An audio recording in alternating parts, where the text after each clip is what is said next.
Welcome to this episode of the FFF podcast, Faith Family First.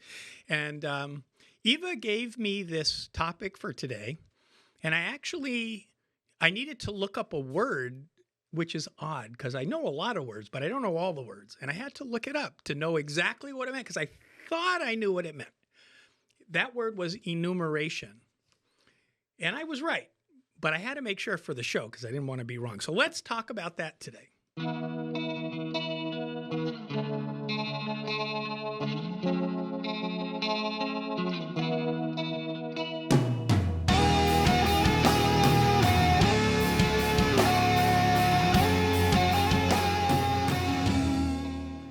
Miss Eva, welcome.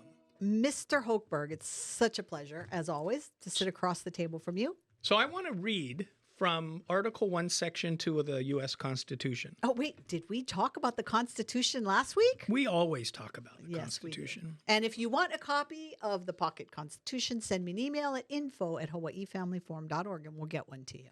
So Article 1 of the U.S. Constitution is about the legislative branch.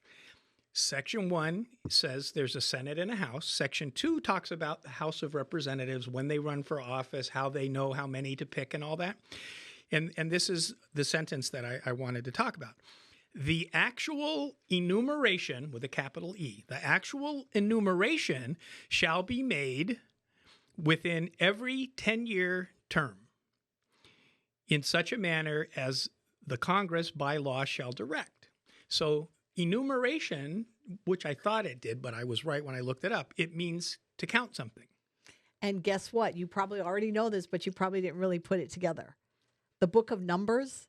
It's called the Book of Enumeration? It's actually about that. That's why it's called the Book of Numbers, because it's about census. It's about census taking. I'm going to have to go read that. I usually can't get past the Book of James. Well, okay. So that's a hard one. So if for those of our viewers and listeners that like studying the Bible, and hopefully it's all of them, and for the pastors out there, right? So in the Book of Numbers, they specifically talk about 2 recorded censuses made by the Israelite people. I right? never read that that book. Well, I always skip it. It's but- so boring. But it might be boring. But the point is of talking about the census is that this is not new to even back in Israelis' time, or back in the Israelite time, right? When Jesus was born, there was a census going on, which is why he was not in his normal place, or his family was not in the normal place. So when we're going to be talking about the census today, we're not saying that the census is a bad thing and that no one should ever do it.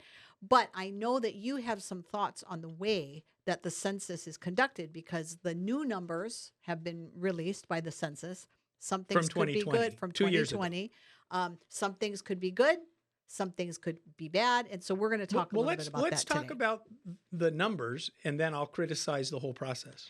Okay, well, let me share with you some of the Hawaii census numbers, just to throw out there, right? So when it comes to the diversity scale, where would you think Hawaii is on the list of diversity? I think we're probably the most diverse state in the country. You are correct. Oh, so Hawaii is, and that wasn't in what you sent me. You just no, hit me with a of course. off-the-wall See, question. I like to just see.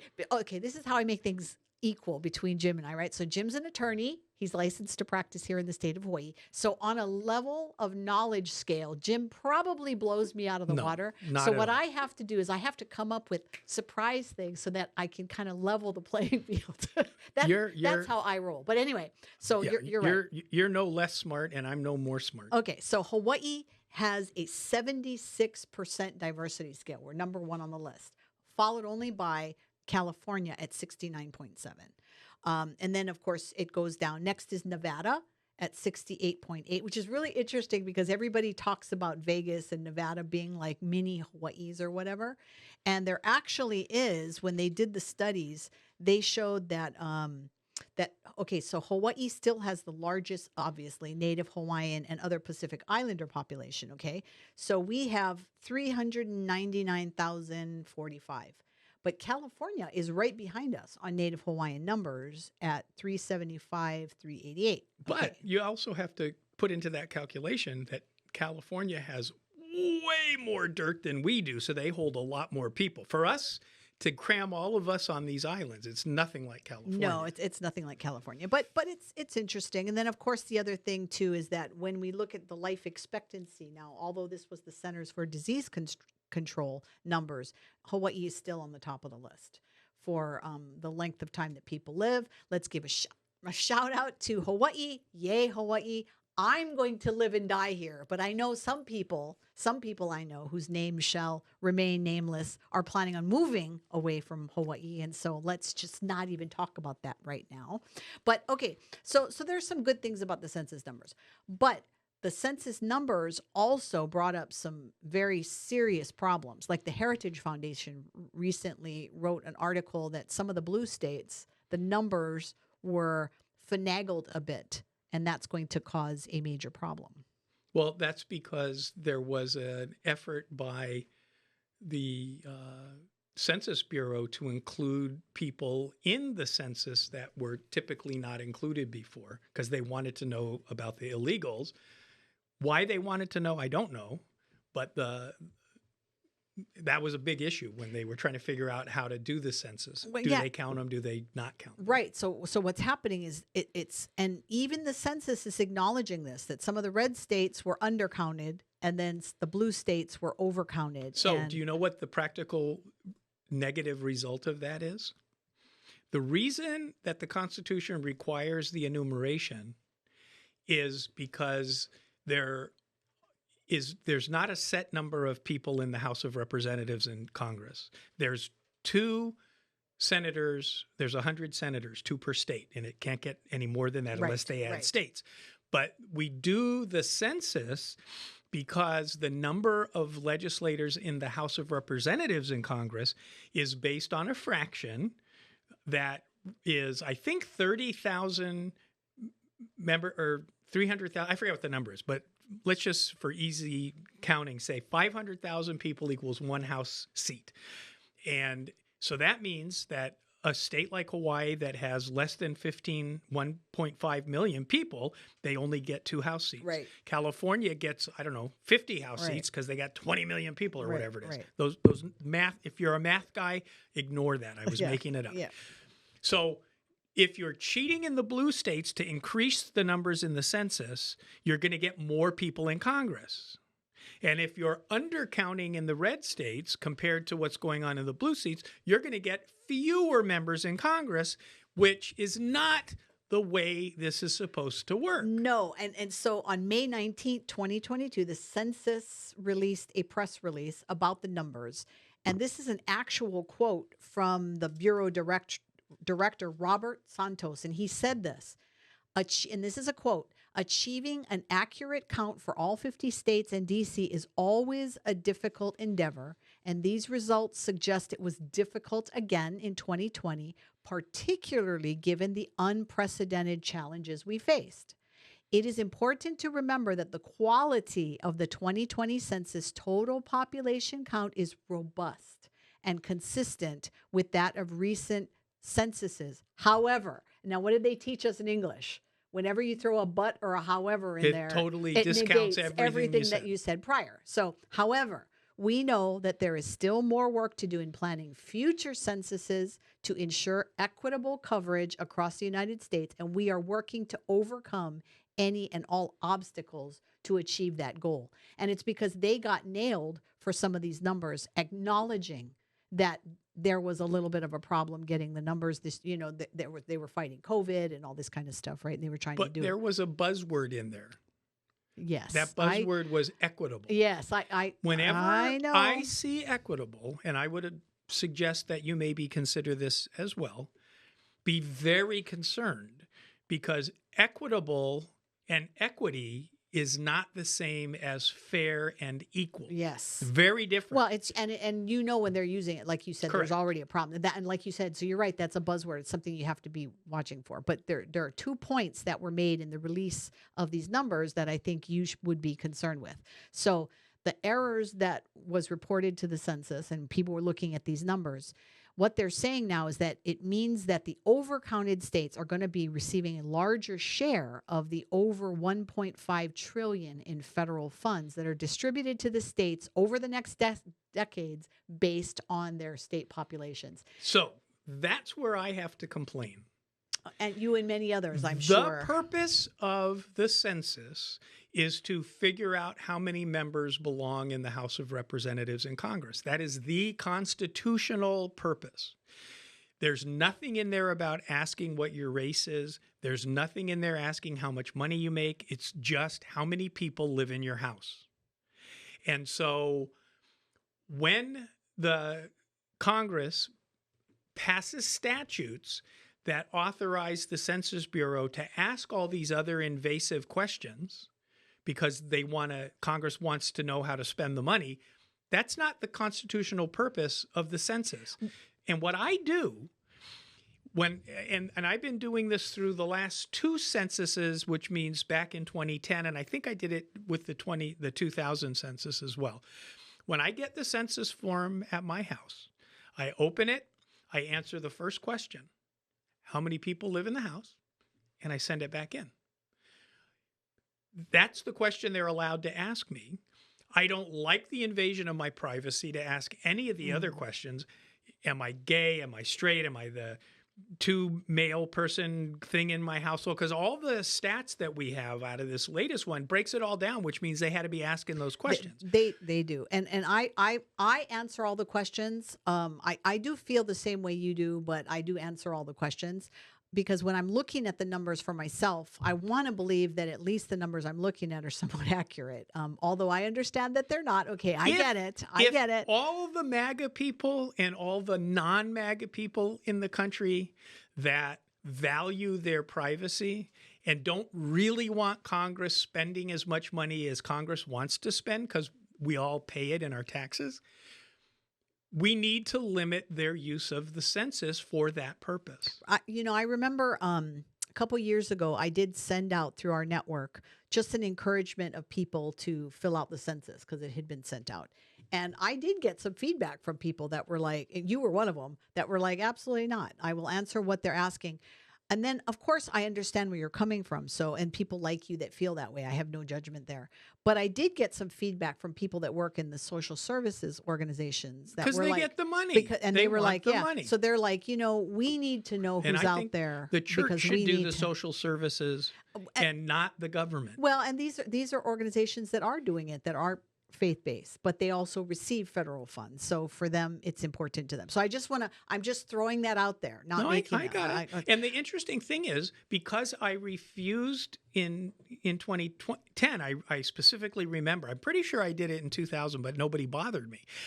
When Obama was the president in 2010, they had these field workers, and again, since in 2020, they had these field workers that would call you, knock on your door, and repeatedly, not just once each, repeatedly want me to give the answers that I missed. And I said, I didn't miss any of them. I am not answering them. Quit calling me, quit knocking on my door. I am not intending to answer these questions. And they kind of say that there's a criminal penalty if you don't. Don't buy it. It's not. And if anybody got any kind of a criminal citation, a ticket or whatever, this is how you get out of it. You look at what the Constitution says is the extent of the authority for doing a census. It's to count how many for the purposes of the House of Representatives. So I want to get your thoughts. So this was an article that that Heritage put out, and it was written by a Hans A. von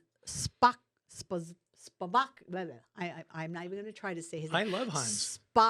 Spakovsky. Yes. Okay. So anyway, he's actually on Newsmax and he is. Fox. He's an election law reform initiative manager and a senior law fellow. Okay. So he does have a legal background, and he wrote an article that's entitled "The Federal Government's Bungled Census is Bad News for Red States." Okay. And but he said something in here, and this is what I want to get your opinion on. So he's talking about, so how do you fix it? So Census is saying, yes, we understand the numbers are a little funny. So he says this, and so I'd love to get your thoughts on this. So he says, and I quote, "Even if the states most affected could win a case in court, how would you come up with a remedy?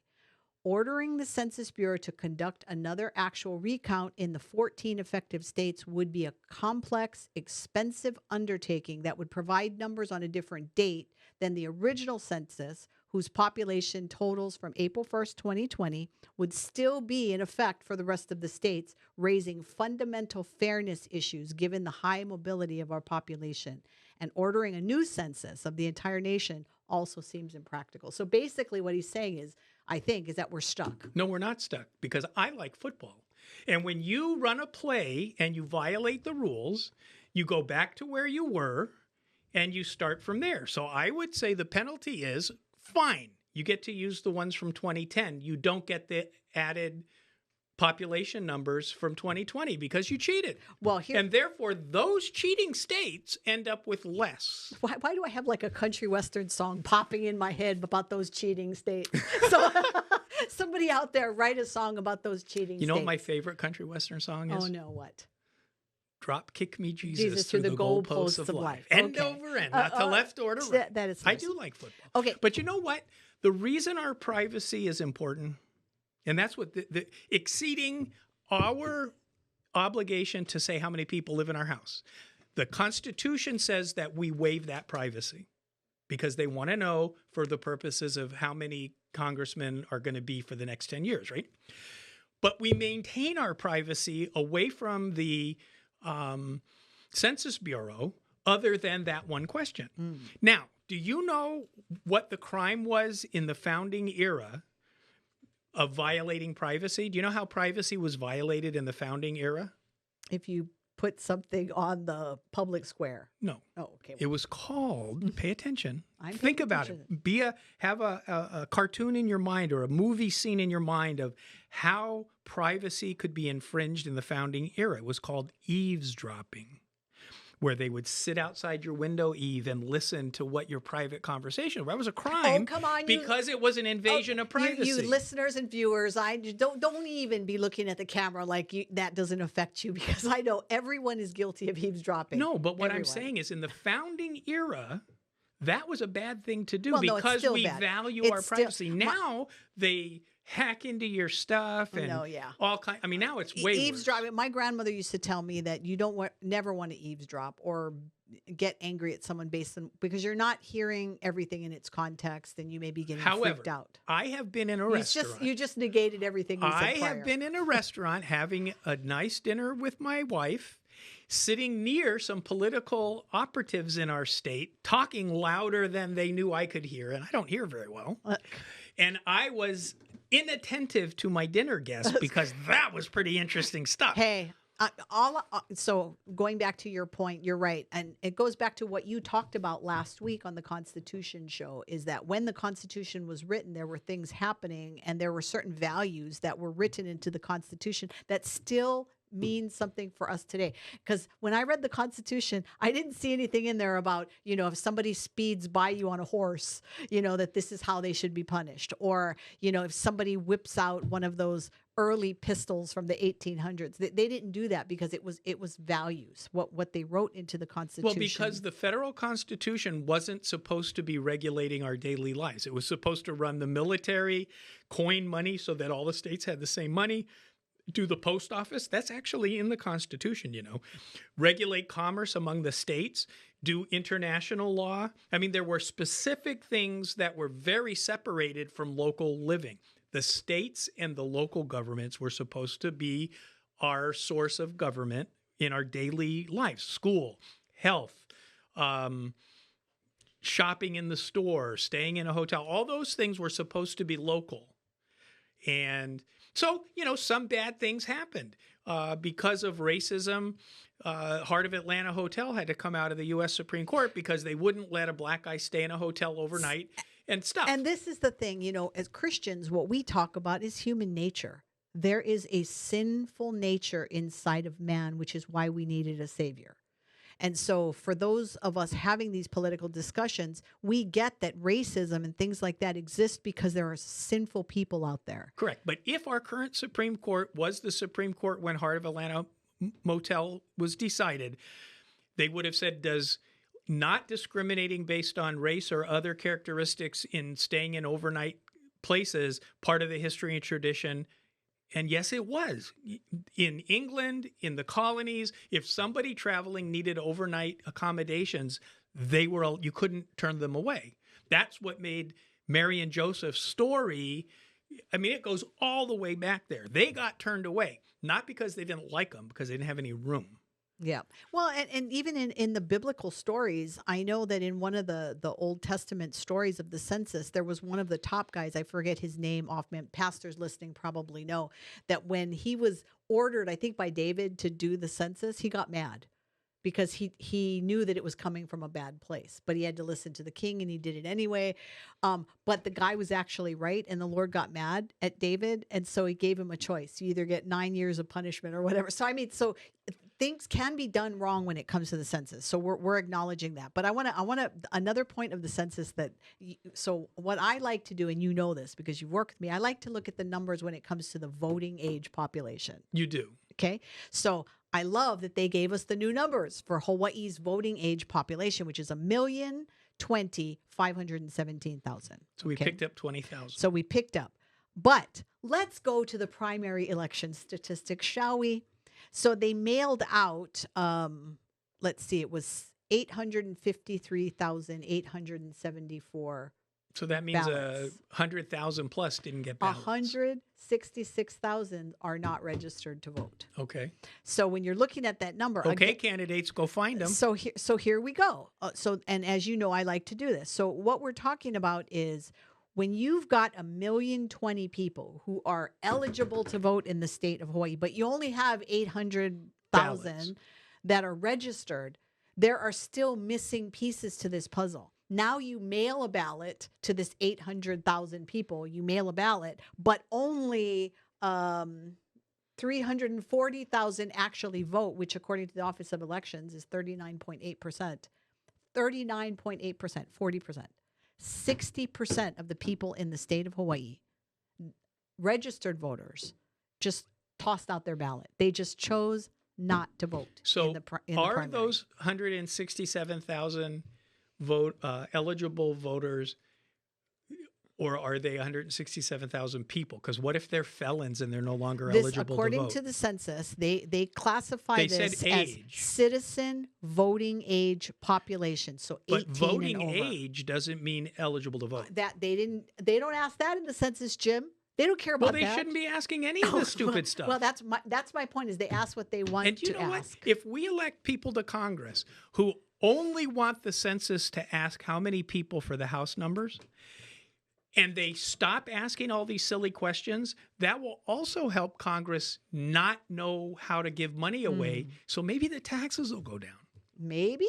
I don't know. We can always hope, right? Okay, so let's go back now, because the other thing too is when we're looking at the census, and again, there's these beautiful numbers, and links are as beautiful always. Blue. Blue's my favorite color. I know this. Thank you. Yes, I printed on my nice expensive paper too. You did. But so these are the new numbers that were released for the 2020 census in the state of Hawaii. Our population did grow. We now have 1.4 million people in the state. I think before it used to be 1.2 and then maybe 1.3. So we have grown. Hawaii, I think if I saw the number correct, I think it was about a 7% growth. A lot of states are not having this growth, Jim, and we're a blue state. So I think people are coming because we have a lot to offer here in the beautiful state of Hawaii in way of weather and beauty. Weather. That's it. Weather. And there is no state like Hawaii when it comes to the aloha spirit either. That is for sure. But we're also higher than the nation in education. You know, where the nation is at 88.5% high school graduate or higher, Hawaii is 92.5. Do you know that in, I think, 1973 or thereabouts, my older sister was graduated out of the public high school here because they didn't like her being around because she caused too much trouble. Okay. She didn't actually, I don't think, qualify. And what would she say about you, Jim? I don't know. She liked me. We were buds. That's okay. She's passed away. Oh, okay. I'm sorry. But it's true. And they thought I was going to be a troublemaker because I came in under her, right?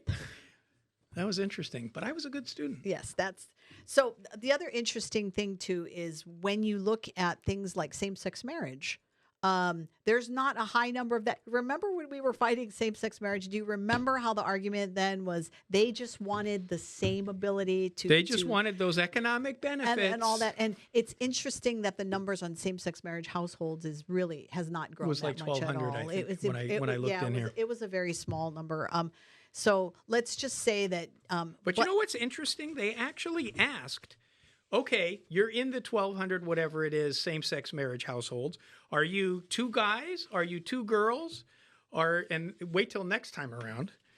Do you think you're a guy? And does she think she's a girl? Anyway. Well, and the other interesting thing is Hawaii still has our highest population. But why does the government have to know all these intimate details? I don't like it. Yes, I know. And Jim will repeat that for the last few minutes until the show's over. The other interesting thing for those listening is that Hawaii still maintains a high Asian population. So you think? So what's funny is I have this conversation with my mainland counterparts because they talk about, the whites or the majority and all that, and I'm laughing. I'm like, hey, in Hawaii, the white people were always the minority. And for those of you older than a certain age, we'll talk about Kill Holiday. And if you don't know what Kill Holiday is, look it up. So I was actually a military kid until we moved here, and I was no longer living on military bases. This is the first time living here that I ever experienced racial discrimination.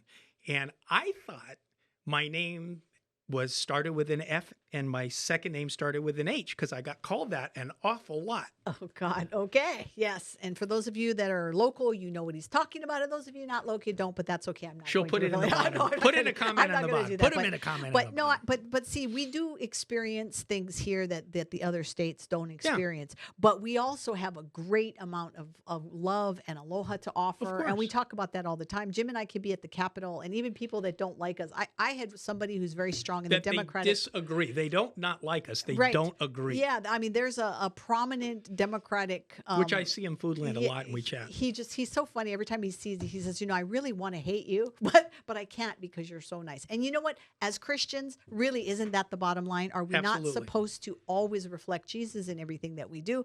It's not easy. Let's admit that, the census can go ahead and provide numbers, and people can provide the answers, and the government can continue intruding and all of these kind of things. But here's the one thing that will never, ever change, that we are born and paid for by Jesus Christ. That's true. And we're supposed to love everybody because everybody's in the same condition, which, by the way, is what it was like growing up on a military base. It was completely integrated racially and every other kind of way, I think, because all of our sports, everything was just integrated. It didn't matter what your skin color was. That's why it was so shocking to me to be mistreated because of my skin color. No, it's true.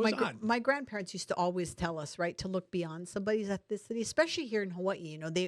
People in the old days of the camps, you'd have the Portuguese camp, you'd have the Filipino camp, you'd have the Japanese camp, but they fellowshipped with each other. My grandfather on Maui he actually was Portuguese, full-blooded Portuguese, but he spent a lot of time in the Hawaiian camp. He was actually hanai'd by a Hawaiian family, and my grandfather, full-blooded Portuguese, actually spoke Hawaiian. And I did not even know that until I was with him on Maui one day, and we bumped into this elderly Hawaiian man.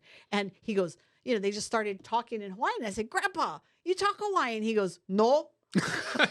But in Hawaii, that's what it is you learn to just speak to keep things going. But anyway, in these last few seconds, we want to encourage you to like this video, share, subscribe, comment, support this show, make it happen.